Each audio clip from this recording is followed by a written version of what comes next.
Hello po, we're done po again sa ating Facebook Live na Bible reading po and sa First Peter chapter 2 po yung ating binasa. It's just one chapter po for today. So I encourage po na balikan po natin and also you can also hear that and pwede nyo pong pakinggan lang so that it can serve you as an audio Bible po. And ito po ay nakasalin sa MBB tag. So yun po yung ating version. Gusto ko pong i-share yung aking takeaway dun sa First Peter chapter 2 verse 9.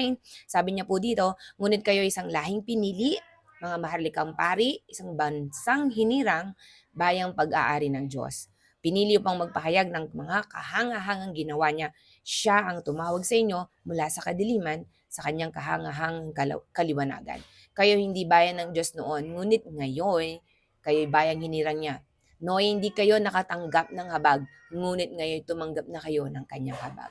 Grabe po, amen. Tayo po'y pinili, tayo isang maharlika, amen, at isang bansang hinirang.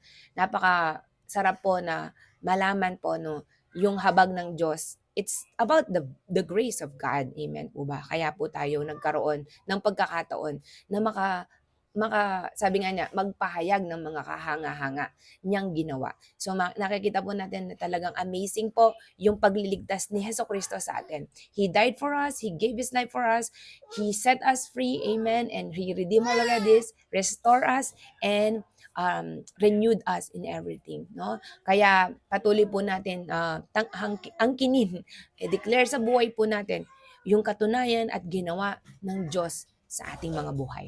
No? And I pray po that this Word of God ay patuloy nagbigay sa atin ng encouragement. God bless you po.